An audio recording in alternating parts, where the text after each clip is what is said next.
Takes a really long time now. So.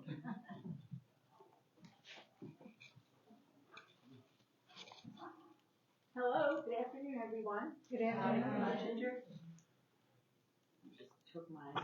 You stole her wine. For those of you who don't know me, my name is Ginger Olszewski, and I'm a volunteer here at the center. Thank you for coming, and welcome to our afternoon with Caroline Cleveland, author of the Low Country mystery novel When Cicadas Cry, which was published on Tuesday of this week. We first met Caroline when she participated in one of our Conway Center's writers' retreats several years ago, and it's an honor to welcome her back with her first novel. A native South Carolinian, Caroline grew up in the Low Country and earned her Juris Doctor degree from the USC School of Law in 1991. She is certified by the South Carolina Supreme Court as a specialist in labor and employment law, and is the founding partner of the law firm Cleveland and Conway. Caroline's practice for over 30 years has been dedicated exclusively to employment law with an emphasis on public sector, including law enforcement and local government. Those experiences and relationships are reflected in her writing life. When Cicadas Cry is her first published novel, and it is already receiving praising reviews. Garden and Gun said, Cleveland weaves all of these elements, the good old boys, the Spanish moss, the quirky beach dwellers, the faux friendly neighbors, and the small town creatures into her murder mystery in a way that will have many low country readers mumbling, oh, I know that place. As last Sunday's lead review, the Charleston Post and Courier described Caroline's novel as a page-turner of a whodunit that delves deeply into themes of social justice, personal responsibility, and the right to love whom you choose. Life-altering revelations and astute social commentary abound with each new discovery and divulgence en route to the biggest secret of all. The result is a gratifying debut populated by a memorable cast of low country characters, several of whom seem primed to return in future crime-solving adventures. Cleveland's novel is destined to appeal to book clubs, the members of which can debate when and if they solve the mystery, and to readers devoted to Southern legal dramas overtly in the lineage of To Kill a Mockingbird. The author of that Post and Courier book review was our executive director, Jonathan Houtt, who will also be Caroline's interviewer this afternoon.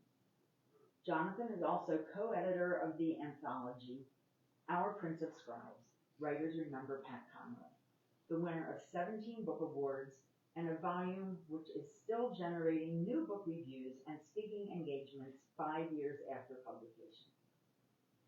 Copies of When Cicadas Cry are available for sale this afternoon through our friends at Nevermore Books.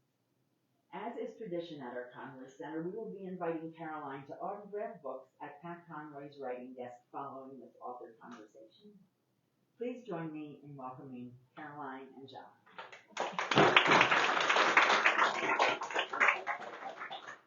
Thank you, Ginger. Thank you all for being with us on a Saturday afternoon as well. I really appreciate that. Are you accustomed to hearing people introduce you as an author yet? No, and it was, I was going to turn around and see who she was talking about there for a minute. But it takes nice. a while. It does. It's nice though. I'm really glad you're able to come and join us here too.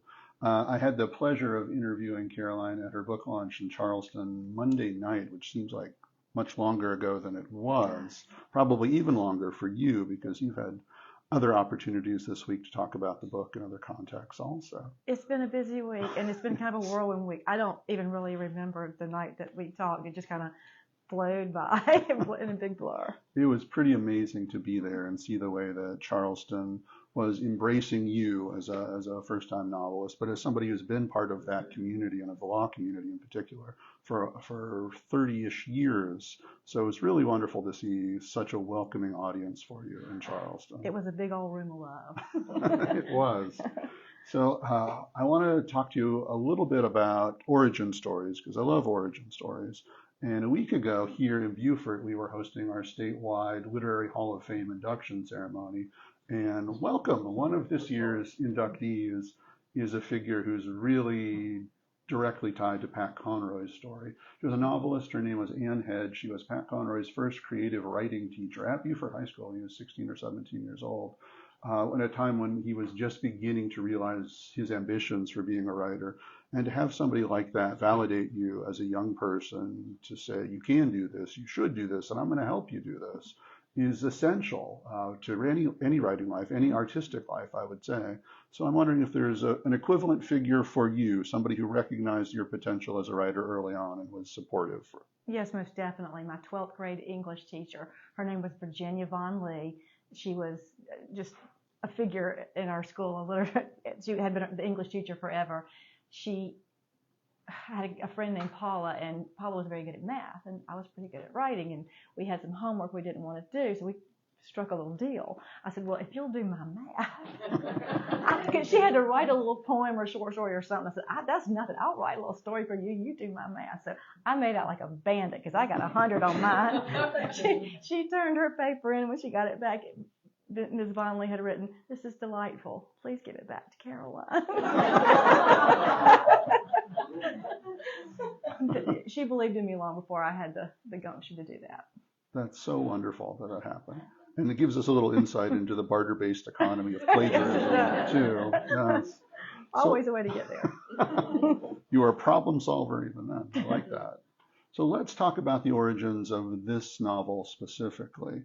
As Ginger mentioned, you've been here as part of a writer's retreat. I know you've been to other sort of writers' conferences, and we're doing what writers so often do and trying to make connections and get some traction going for an idea. But very often the book that is first published is not the first book written, maybe not even the second or third book written in some cases. Sometimes you have to write several novels to figure out how, in fact, to write a novel before you encounter the one that you're meant to write. So how did this particular book come to exist? Well, I had come here to Buford for their writer's retreat, and we were at the Cuthbert House that year, and we took up the whole place. Every room had a writer or a wannabe writer or an agent or somebody from the literary figure, and Jonathan was there as well. And we're just kind of all locked in there, and I kept waiting to see who was going to get murdered because it was kind of like one of those locked room mysteries. But we all had time to talk about our books and to meet the agents and other writers, and I met Marley, and we kind of hit it off, but she didn't really seem interested in the book that I had there. And so I didn't ask her to be my agent because I was afraid I would ruin that relationship, and I wanted to keep her as a mentor and a friend. So instead I asked her, will you recommend an editor for me? And she did, and she sent me to Claire Wachtel, who's a very seasoned 40-year veteran of editing, and she did a really good job for me on the book that I had there, but that book was not meant to be, at least not at that time. I'm still hopeful that maybe one day. But when Claire later took a job with Union Square Publishing, which is where my book is being published now, we sent the book to her to consider, and she said, well, everything is by committee now. I can't just buy the book outright. Can you show me what else you're working on? So we sent maybe 50 pages of this book. That's all there was. And Marley called me back a couple of days later. She was so excited. We've got a sale. And about 4 or 5 sentences more, I realized, wait a minute, Marley, that's the wrong book. that book isn't written yet. She said, well, it's going to have to be because they just bought it. So it worked out okay. I said, well, how long do I have? And she said, January. It'll be fine. This was August. So the rest of the book got written in about 4 months. So it was a very hectic 4 months, but it was a fun 4 months, and I was very excited. I still am. Nothing quite so motivational as a book deal with a deadline. That's right. That's especially your first book. Yes, absolutely. Well, I got to review the book in the Post and Courier, which was great. So I've been able to say how much I enjoy it and say it in print in a Pulitzer Prize winning newspaper. But I have this sort of sense of obligation that I only say positive things in reviews. But I do have one criticism. And as long as we're not recording, I feel we can talk about it. So it's totally fine. And that's that literature fiction runs on the idea of suspension of disbelief. There's an agreement between the writer and the readers that I'm going to go into this scenario that doesn't exist, and I'm going to trust you to make it feel real. But I think that the step too far in this particular book is that there's simply no way any reader is ever going to believe a newsworthy, salacious trial is going to happen in Walterboro, South Carolina. And yet it does. That's the leap of faith we have to make in this particular book. There were no Murdals harmed in the making of this book. No, or even mentioned. And that's the thing. It has nothing whatsoever to do with this book. And yet it's the lens that we as readers now bring to this, because this is an awareness that permeates not just Southern culture, but the national news cycle, and has for a long time. So what was it like for you, knowing you were about to have a book come out in which a Walterboro trial is sort of central to the whole thing, while the whole nation is fixated on a completely unrelated Walterboro trial? I'm saying keep appealing. Stay there, stay in the news. And it didn't hurt anything. Of course, when I wrote the book, none of this had happened. The book is set in 2017. The Murdals had long since left the solicitor's office, and Alex had not yet had his inglorious fall. So it wasn't a thing at the time when I started this. It was only at the end, as we're getting ready to push it out, that suddenly little bitty Walterboro is thrust into the national spotlight, which didn't hurt my feelings at all. Probably will help with sales, because it helps with recognizability too. It's a place that we know, but now everybody knows about it as well. So it's one of several settings in the book that really come to life. You have a way, as I think any good Southern writer should, of making a place not just a setting, but a character that has an arc, that has a beginning, middle, and end to its story as well, as much as any human character could. And you achieve that really well. And I think that's something that the Garden and Gun review sort of mentioned or referenced, or at least alluded to as well. But you mentioned 2017, you mentioned time, and that too is sort of central to the setting as well. So if you would remind our audience sort of what was happening here in our Low Country in 2017, and how that's essential to the framework of the novel. And it was kind of the aftermath. 2015 and 2016, we had two major incidents. One was the Mother Emanuel Church massacre, which is like 3 blocks from my house. And the other was the Walter Scott shooting, the police shooting of an unarmed black suspect. So the Low Country was really just, racial tensions were high. There were protesters on every corner. It was on all the news. It was in all the magazines. It was all you heard at the next table in a restaurant. There was just no looking away from it. It was so big, and especially the Mother Emanuel incident was just so horrific. And as I'm writing my story in 2017, both of those trials, the first Michael Slager trial and the Mother Emanuel trial, happened in the same week in December. And in Charleston, we had the federal court on one side of the street and the state court on the other side. And the Mother Emanuel trial was tried as a federal hate crime, so it was in the federal court. And the police murder trial was in the state court right across the street. So it was just, there was no looking away. This was our whole world. And as I'm writing the story, I had always had the premise of a young lawyer working on a case that he has no clue in the world is connected to another case many decades about the time he was born. So, and then as I'm writing it, and I'm watching all of this going on around me, and I'm hearing all these different voices express how they feel, it dawns on me there is absolutely no way in the world that my characters are in this place at this time and not affected by what's going on. And so I started taking what I was hearing on the street, in the newspapers, and instead of trying to put my words in some of my characters' mouths, I tried to absorb what I was hearing around me and give those voices platforms on my pages. So I hope I did well. If I didn't, I'm sure somebody will let me know. I think you did it incredibly well. The characters are keenly aware of the additional weight that is on them, the eyes that are on them, because of what's unfolding in the episode that they're involved in, because of the larger culture of the South at the time. But it sort of ripples out beyond that, as these things always do. These are some characters who think they may be done with the past, but the past is clearly not done with them. And that is a common theme in Southern literature, in Southern life for that matter as well. So building a multi-generational mystery at a moment when something that was, for the characters, something immediate is happening that is also connected to a much larger past, really sort of narrows the focus and widens it at the same time. And I think you balance that so incredibly well. But all of that, doing that effectively, really depends on the readers liking our heroes, liking our dual protagonists too.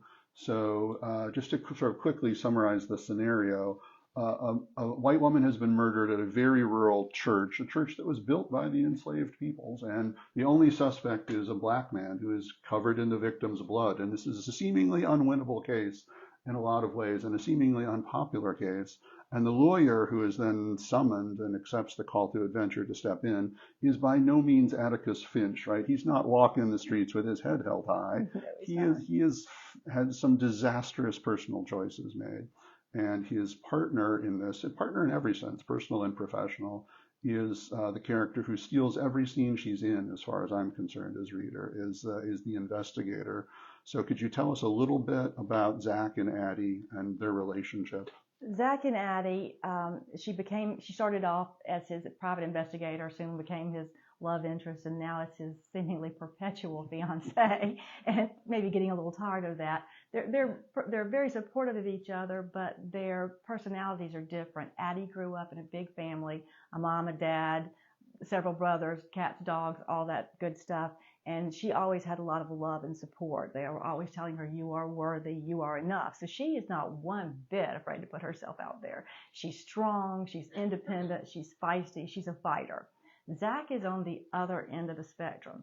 Zach had a tragic childhood. His dad walked out on his mom before Zach was even old enough to know him. His mother died young. Zach put himself through school, clawed himself up, had a successful law practice only to make a step in a great big old pile of mess and get himself in trouble, and almost lost it all. So he's trying to claw his way back into life, and he's not sure-footed like Addie is. He's much more likely to question himself. Am I doing the right thing? If I am doing the right thing, am I doing it good enough?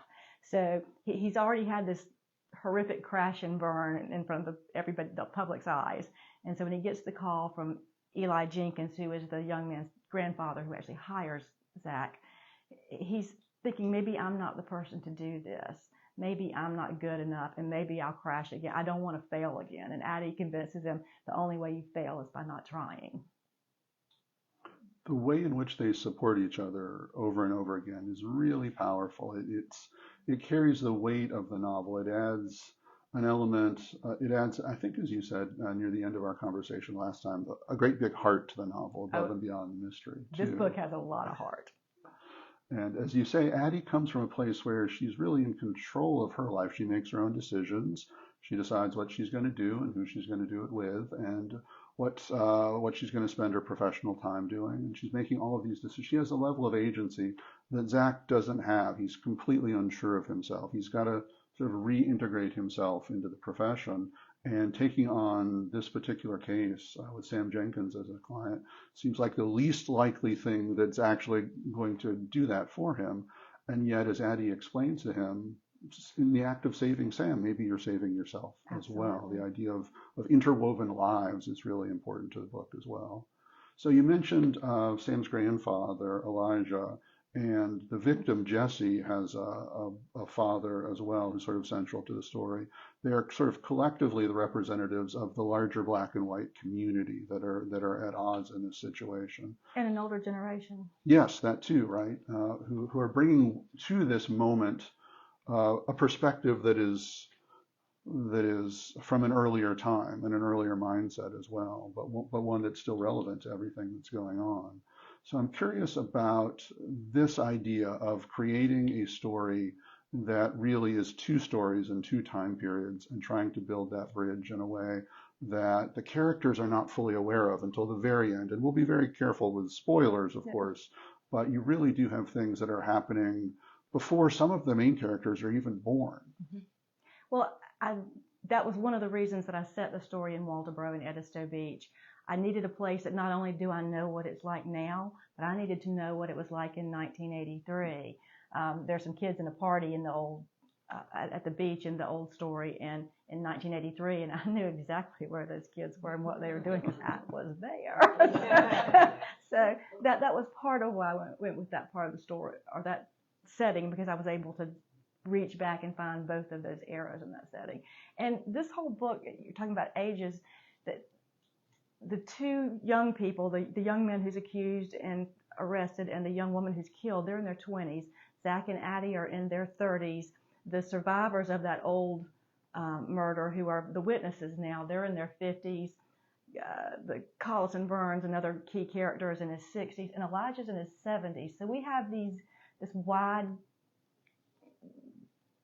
array of age groups trying to communicate with each other, and men, women, black, white, young, old. It's just a really varied cast of characters trying to communicate with each other, each in their own way. And you see how differently two young people talk to each other versus how the two older people talk to each other, often much saltier, and then how they communicate between the various groups. Across generations. Yes. Yeah. You handle it so well. As you say, you've got characters who span, a 50-year age range between the oldest and the youngest.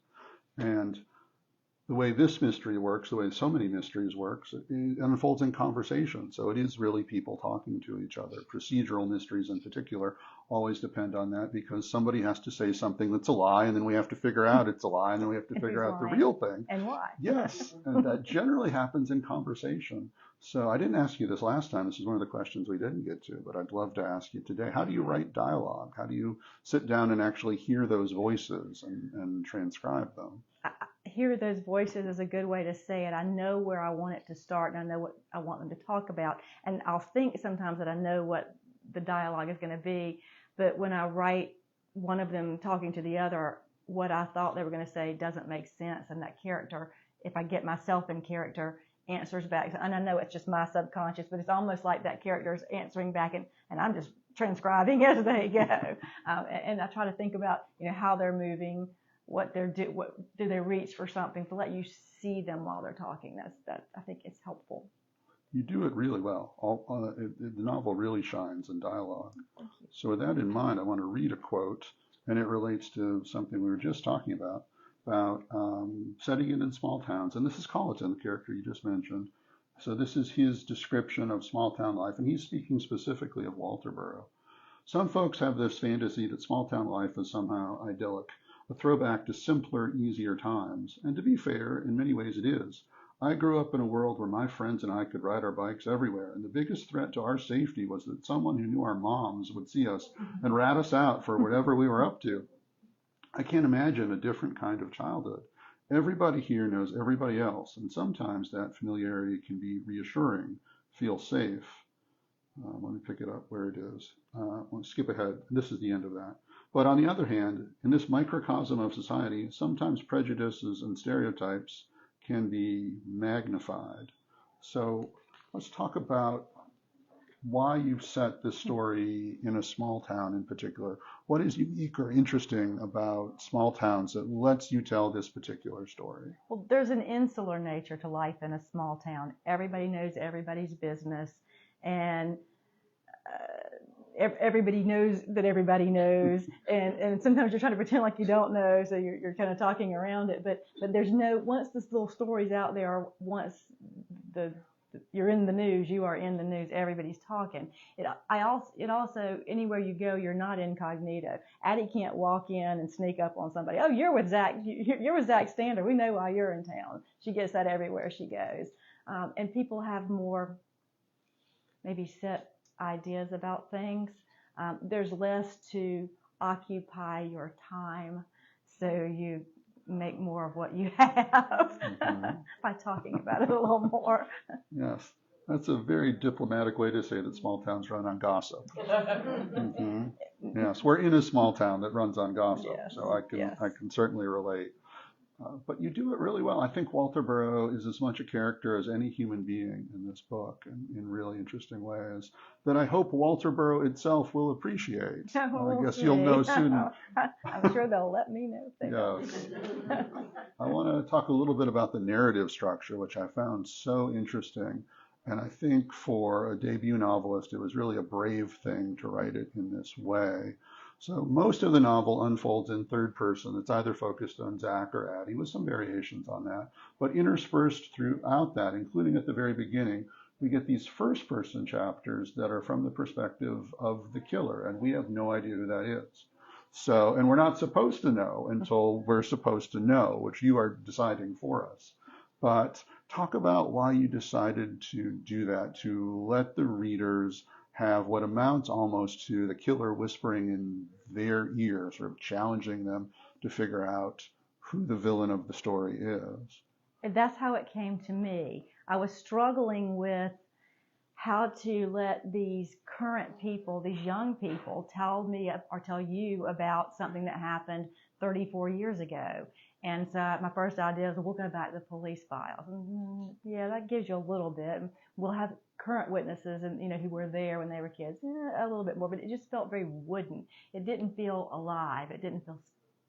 If it doesn't feel alive, it's not much to be afraid of. It didn't have that real world thing that scares you. That this is a real person, a real thing. So, and my characters do talk to me in my head sometimes. So as I'm sitting here trying to put the plot together and figure out what's happening, the killer's whispering in my ear about what's going on and what happened in the old case. And I'm like, well, you're so smart. How about you tell these people that? And then it dawned on me that's what we should do. So the killer comes in these infrequent chapters and just sort of whispers in your ear in these tantalizing little sidebars that the other characters can't hear. Only you know that the killer is on the inside now. And you don't know who the killer is, you don't know how close, but you know that the killer is on the inside, and the people that the killer is after have no clue of that. It really ratchets up the intrigue and the risk you feel for Zach and Addie in particular, because they're in dangers they don't even know about, but you, the reader, now know about them. So it's a really interesting narrative structure, and one that I think would be challenging for a lot of writers, but you do it really well. We don't get too much information too soon, and when we finally get the revelation, I think it will send many readers all the way back to the beginning to read it over and see how the pieces align to lead to that point. I had a good editor. They're talking about when to let them see. My editor thought that I revealed my character a little bit, my killer a little bit too early, and the editor suggested, I think it needs to be right after they do X, Y, Z. And I said, well, okay, but how do I do that? She said, well, that's your problem. It worked out. It definitely did. So what was the plotting like for you? Did you know the ending when you were beginning? Did you write toward the middle? Different mystery writers have different techniques toward how they how they allow the characters to solve the mystery. In big picture, as an analogy showing my age here, you open up the map and you put it out on the table and you say, here, I'm in Charleston. I need to go to Atlanta.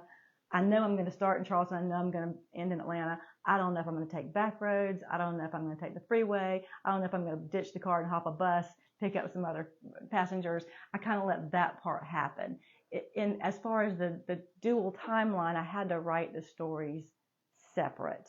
I wrote, because if I didn't understand everything that happened in the old murder, I might slip up and say something that doesn't fit. So I had to write the old murder like that story existed all by itself.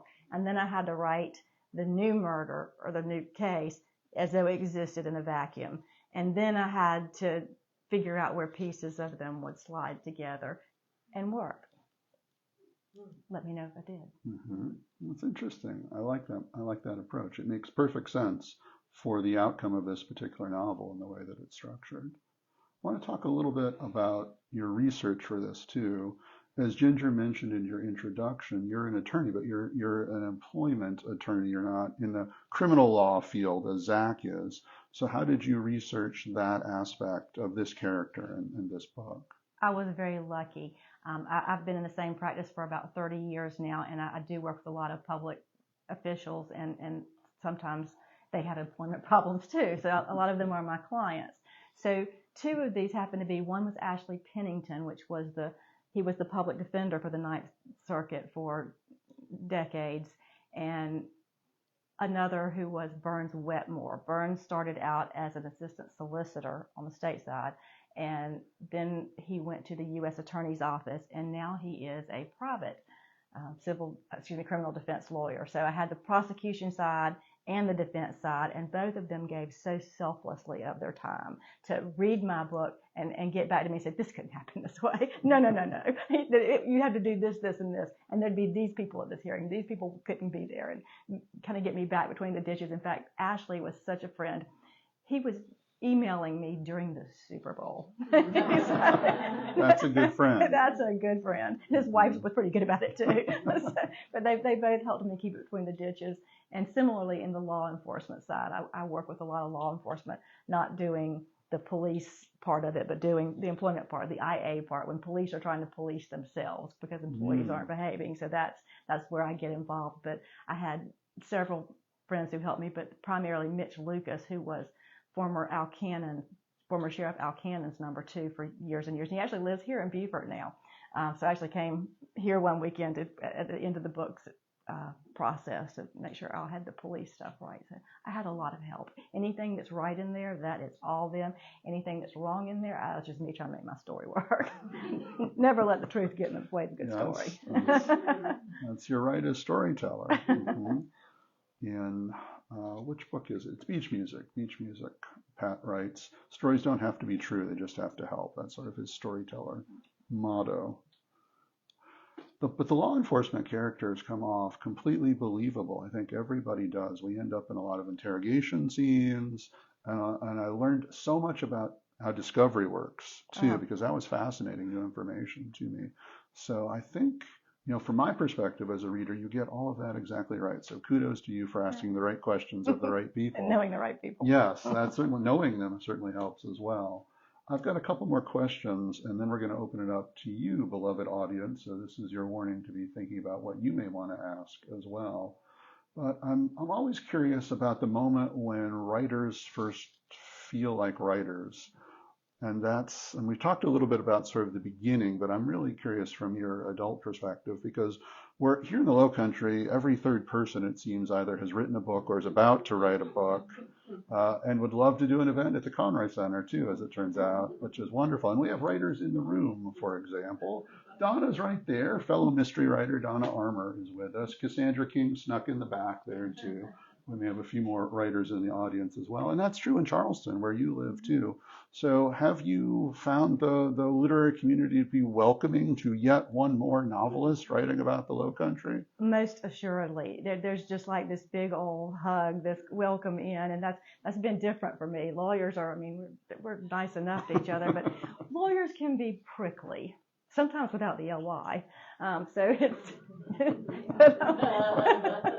but I have found everybody to be very helpful and kind and nurturing, and I have appreciated it so very much.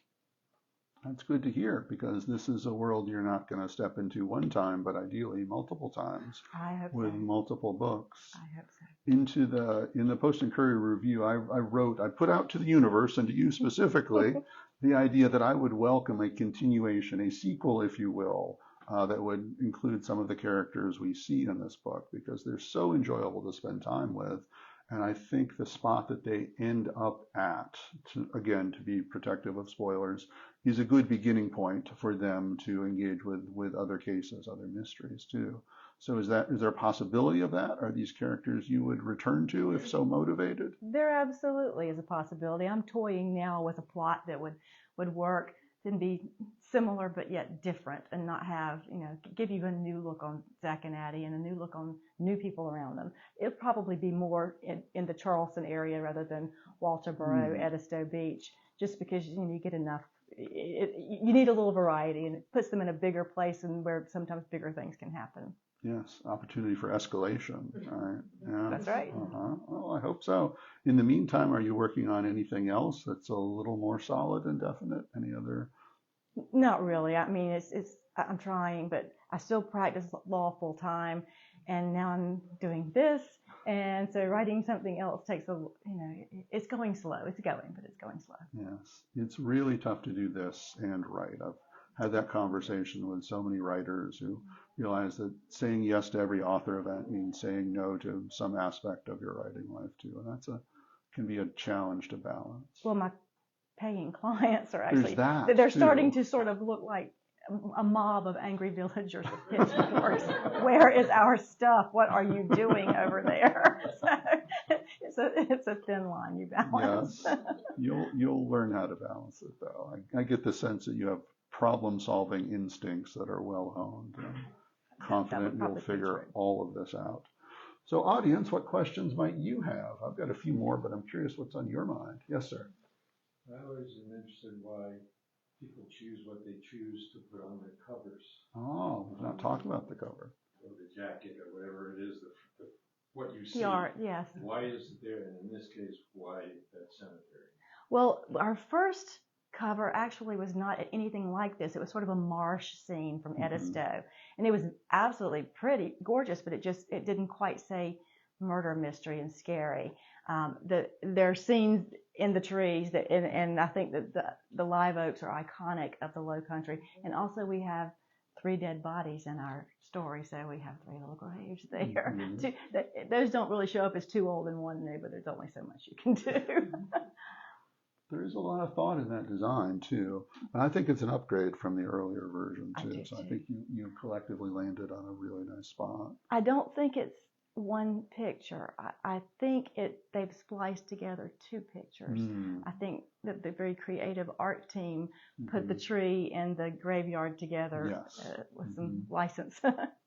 Let's talk about the title, though. I didn't mention that, and I think there may be a lot of questions about how you arrived at this title. It does actually reference a place in the story, but it's more than that, too. There is more than that. Cicadas, most of them come every year, and they burrow in the ground, and they crawl up in the spring, and then they develop into the larger insect, and then they swarm the skies and drive us all crazy. There are some species called Cicadas, and they are periodic. Some of them come out every 17 years, and some of them come out every 13 years. And this year, the math just worked out where there are 2 large broods in the United States.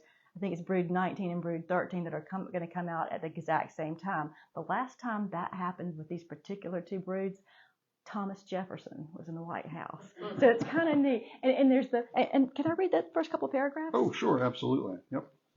And the periodic return is so in line with what our story is about, the old case, the old murder, the old sin returning to the present. This is where the book starts. Summoned by some ancient call only they can hear, Cicadas, a genus of cicadas, appear only once every 17 years. The red-eyed creatures swarm like locusts, their incessant whir dominating the summer air for weeks before they disappear as mysteriously as they came. In dormant years, their larvae lie deep in the ground, but they are not hibernating. They are burrowing, becoming, destined to reemerge. They were last seen in South Carolina in 2017. That same year, a brutal murder took place in a rural church nestled deep in the brooding shadows of the South Carolina Low Country. Like so many evils, its seed had been sown years before, where it had since lay, burrowing, becoming, destined to reemerge. Yes. Amazing way to begin. And it gets to the whole idea of the past reemerging to be reckoned with as well. And by the wonderful serendipity of the timing of the release of this book. With all these new bugs coming out. I'm choosing to see this as a sign. It means you have a marketing team numbering in the millions. Trillions. Yes. Trillions. Is it trillions? It is trillions. Wow. And all the gardeners are just going crazy. They're going to eat my plants. What other questions do we have, audience? I think mine comes from the writer part. When do you decide you are a writer and you actually take the stories that have been building in your head and put them down? That first happened for me in 2014. I said, I want to write a book. And I sat down, I said, I can do this. I sat down at my computer and I said, I got this. So I typed and I typed and I thought and I thought and I wrote and I wrote and I finished it and I printed it and I looked at it and I read it again. I said, this stinks. And that it did. But it was a wonderful learning experience. I thought, well, maybe I need to take a little class or 2. So I did. And that's right about the time I ended up working on the book that I ended up meeting Marley with. So it was a long, slow process. And they come to me in very different ways. Some of them come storming up and bang on the inside of my head and say, let me out. And some of them sort of gradually materialize and whisper so that I have to stop everything, turn the music off to hear what they're trying to tell me. So I just never know. Maybe some people do, but I don't really always get to decide. Another question. Yes, please. I'm intrigued by the fact that you're working and you put this book together in 4 months. My husband can feed himself. Well, did you sleep? How do you do that? I don't know. I just did work it. at your office? Did you do it at work? I did everything when I could. The nature of my law practice is I might get calls on weekend. I might get calls at strange times. If you work with 24/7 operations like police and fire, stuff happens when it happens. So because of that, I just, whatever I had time to do that minute, wherever it was, I did it. No specific place, like you didn't have your little office and all that. Everything had to be just right. I had everything on a thumb drive, and wherever I went, that thumb drive with me. And that thumb drive went with us on a vacation cruise after like the Christmas week. And we got home, and I realized I had left my thumb drive. I called the ship. They found it in the safe, and they sent it to me. I was so worried. Fortunately, I had emailed everything home, so I hadn't lost anything. But I didn't want somebody else to have it in their hands. So I was kind of panicked there for a week, and it worked out. I told it's in the room, it's in the safe, it's on the right-hand corner, it's up near the front, because she was like, no, it's not. Said, guess what? We found your little thumb drive. What a relief. Yes, almost became somebody else's novel. Yeah, you never know. Got to be careful out there. Any other questions? I did want to, I was telling somebody I was coming to hear you, and when I told them the name of the book, they said, well, are you sure it's not with crawdads? Crawdads there. No, those titles are very similar. They are. My working title was not When Cicadas Cry. My working title was On Cicada Road, which is the fictional road I made up in Walterboro where the church is and where a lot of my scenes happen. But when it went to the publisher, they felt like they wanted to keep cicadas in the title, but they didn't feel like that was, I don't know, dark enough or sensational enough. So we kind of brainstormed about some others, and our executive editor, Barbara Berger, came up with this, and I love it. I haven't told her yet the cicadas don't actually cry. We'll just keep that our little secret. Yes. I want to talk, I have one more question, and maybe we'll end with this one, unless somebody else thinks of one more after this. But you set out really to write a twisty murder mystery, and you did that very effectively. There are twists and turns, and I think far more people than not will be surprised by the outcome, and that's always a good sign of a mystery. But along the way, when the characters decided when this was going to be set and what was happening in the universe, they sort of decided for you that this would be a social justice story. It cannot not be that, given what happens and when it happens. And then by nature of who these characters are, they also kind of decided it's a love story. Romantic love story, familial love story, lots of different variations on what we mean by love in this book. But it's really all three of those things simultaneously. So what was the writing experience like for you when you realized it was going to be at minimum those three things to try and balance it? So it's effectively doing those things, but not in a way that any one element overshadows the other. It was mostly scary because once I realized this book was going to be more about race, I realized that was going to make me a target. A lot of people who may not like what I say or may not like how I said it, I tried really hard to keep my opinion out of the book and reflect the other voices I was hearing around me. In the end, I tried to let my North Star be respect. If you're not going to agree with me, I think if I've been respectful to all the different viewpoints, then hopefully the comments that come back will be too. But yeah, it was kind of, you don't realize how much you're putting yourself out there when you write a book. Stephen King, I think, said, write with the door closed, edit with the door open. Write it how you think it needs to be, and then open it and see how the world is going to see it, and make it right for that, which is a slightly different version than Hemingway, who said, write drunk, edit sober. Sort of the same thing, I guess. But as I'm writing, I just wrote what I wanted it to say, but editing was a whole different thing, trying to be sensitive to all the different feelings and all the different people who will be reading it so that everybody has a message to take home and not just one group. And I think that's part of the reason why I felt so strongly about recommending this for book clubs. This is a book not just to be read, but to be discussed. You're going to walk away from this with a different reading than maybe your next door neighbor or the other 11 members of your book club have, because of whatever perspective you're bringing to it as well. And there are so many opportunities for discussion. And you, as you say, as the author, sort of stay out of that part of it. That's between the characters and the readers to figure out how they feel about the concepts that are put forward about race and about other things that are very controversial in the South and always have been. You do that so effectively, and I think you ask the right questions and leave it up to the readers to decide what their individual answers are. And to get to talk about that with folks who've actually read the book will be very exciting for readers and for you the first time you get to I'm go to just the book dying to club, talk too. about all the stuff I can't tell you. So Yes. maybe I can come back when you're done reading. We're definitely going to find some opportunities for you to come back. All right. But in the meantime, I appreciate you being with us today. And I want to thank all of you guys for being an amazing audience. And the best way to say thank you, of course, is to buy a copy of Caroline's book, which you can do thanks to Nevermore in the very next room. And then we're going to help her relocate up to Mr. Conroy's desk in the museum side. So thank you all again for being with us this afternoon, Caroline. Thank you for another great conversation.